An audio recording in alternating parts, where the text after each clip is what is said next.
नमस्कार दोस्तों, स्वागत है आप सभी का आपके अपने YouTube channel the final touch पे। दोस्तों, आज के इस वीडियो में हम काफ़ी महत्वपूर्ण क्वेश्चन करेंगे जो आपके आगामी जो भी एग्ज़ाम है, एसएससी के कोई भी एग्ज़ाम हो, like SSC CGL, CHSL, CPO, selection post, किसी भी एग्ज़ाम के लिए, एमटीएस, सबके लिए बहुत ज़्यादा इंपॉर्टेंट क्वेश्चन है। मैं आपके एग्ज़ाम तक जो है ऐसे करके छोटे छोटे शॉर्ट वीडियोज़ लाता रहूँगा जिसमें कि सिर्फ महत्वपूर्ण क्वेश्चन ही डिस्कस कराए जाएंगे। ठीक है, तो अगर आप पहली बार इस वीडियो को देख रहे हैं तो चैनल को सब्सक्राइब कर लीजिए ताकि ऐसे क्वेश्चन जब मैं कराऊँ तो आपका जो है नोटिफिकेशन तुरंत तुरंत आपको मिल जाए। ठीक है, और ये काफ़ी छोटे छोटे वीडियोज़ होंगे ताकि आपका ज़्यादा टाइम वेस्ट ना हो और जो सबसे महत्वपूर्ण सवाल हैं वो कराए जाएंगे। दोस्तों, एक चीज़ इसमें ध्यान रखिएगा कि इसमें आसान क्वेश्चन भी होंगे, अच्छे क्वेश्चन भी होंगे। ठीक है, मतलब सिंपल मेरा मोटिव यहाँ पे है ना कि एक जगह पे ऐसे क्वेश्चन को ला कर रख देना जो आपके एग्ज़ाम के लिए सुपर इंपॉर्टेंट है। ठीक है, चाहे वो आसान हो चाहे मुश्किल हो। ठीक है, तो उन सब क्वेश्चंस को एक जगह मैं आपको दे दूँगा। ठीक है, पहला टारगेट मेरा यही है कि जो एक ऐसा स्टूडेंट जो एकदम बेसिक भी नहीं जानता है, अभी स्टार्ट किया है, तो वो भी क्वेश्चंस को लगा सके। और मतलब आप अगर मान लो कि अभी एग्ज़ाम अटेम्प्ट कर रहे हो तो आपके क्वेश्चन 10-12 बन रहे हैं, तो आपके 10-12 नंबर को जो है 20-21 तक ये पहुंचा देगी ये सीरीज़। ठीक है, तो इस सीरीज़ को आप इस चैनल को सब्सक्राइब कर लेंगे और इस सीरीज़ को फॉलो कर लेंगे तो आप कम से कम 20 के आसपास क्वेश्चन अटेम्प्ट कर पाएंगे।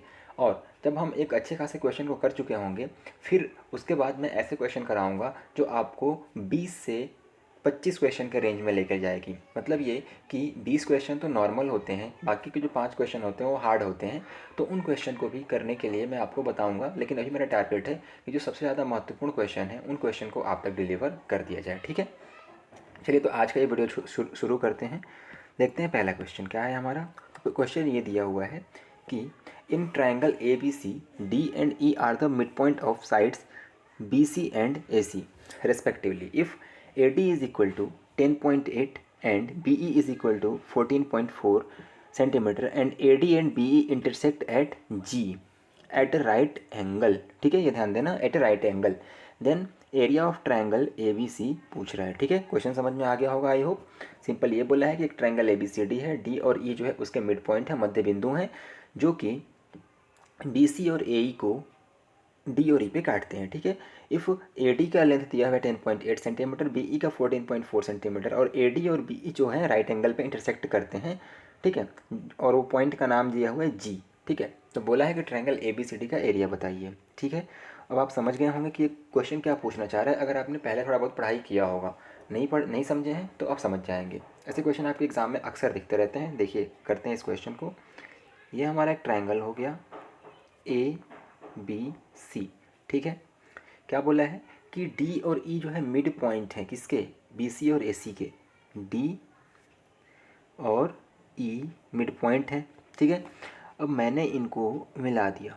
ठीक है, यहाँ पे राइट एंगल बन रहा है। ठीक है, ये राइट एंगल बन रहा है, ये वाला पॉइंट, और इसको नाम दे दिया है क्वेश्चन में जी बोला है। ठीक है, तो इसको और इसको क्या कर रहा है, बराबर बराबर भागों में बांट रहा है। तो कोई भी लाइन अगर एक ट्रायंगल के किसी साइड को, भुजा को दो बराबर भागों में बांटती है तो उसके पॉइंट ऑफ इंटरसेक्शन को हम क्या बोलते हैं, उसे हम बोलते हैं मीडियन।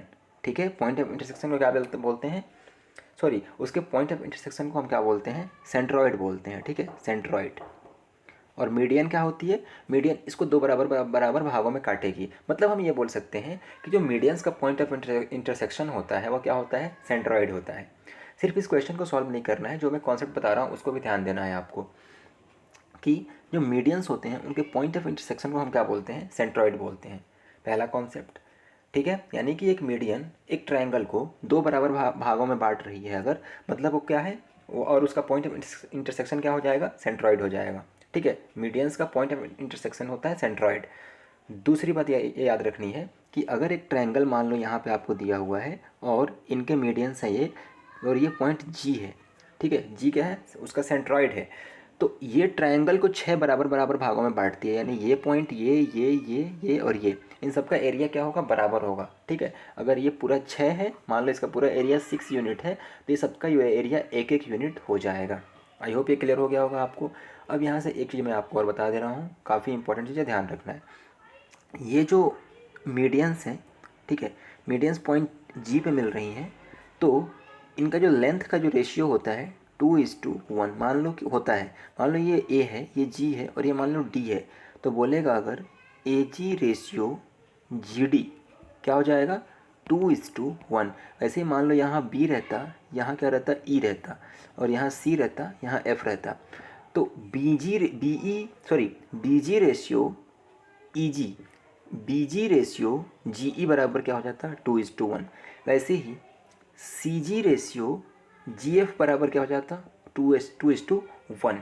ठीक है, तो ये कुछ इंपॉर्टेंट चीज़ें हैं जो आपको ध्यान रखनी है यहाँ पे। सारी इंपॉर्टेंट बातें मैंने बता दी। अब हम आते हैं अपने क्वेश्चन पे। ठीक है, सबसे पहले आपको ध्यान रखना है कि मीडियन का पॉइंट ऑफ इंटरसेक्शन क्या होता है, सेंट्रॉइड होता है। मीडियन दो बराबर बराबर भागों में बांटती है। उसके बाद जो मीडियन होता है सेंट्रॉइड पे जिस पॉइंट पे मिलता है, तो उसका जो रेशियो होता है वो क्या होता है 2:1 का होता है। ठीक है, अब क्वेश्चन पे आते हैं। देखिए क्वेश्चन दे दिया है, इसको हम एक बार डायग्राम को और अच्छे से बना लेते हैं, क्योंकि डायग्राम जब समझ में आएगा तभी क्वेश्चन हो पाएगा। ठीक है, ये हो गया आपका, ये 90 डिग्री का एंगल है, आपको ध्यान देना है। ये वाला जो एंगल है 90 डिग्री है। अब ये A हो गया, ये B हो गया, ये C हो गया, ये D हो गया, ये E हो गया। लेंथ दिया है AD का कितना है, AD का जो लेंथ है 10.8 दिया हुआ है। और ये जो आपका BE है इसका लेंथ कितना दिया हुआ है, इसका लेंथ दिया हुआ है 14.4 सेंटीमीटर। ओके, और फिर पूछा है इसका एरिया। सबसे पहले इसका एरिया है ना, और ये बोला है कि ये 90 डिग्री एंगल, सॉरी यहाँ का जो एंगल है 90 डिग्री है। ओके, अब आपको पता होगा कि जो मीडियंस होते हैं वो क्या करते हैं, ट्रायंगल के साइड्स को दो बराबर बराबर भागों में बांटते हैं। ठीक है, और इनका पॉइंट ऑफ इंटरसेक्शन क्या होता है, सेंट्रॉइड कहा जाता है। ये पॉइंट क्या है, G है।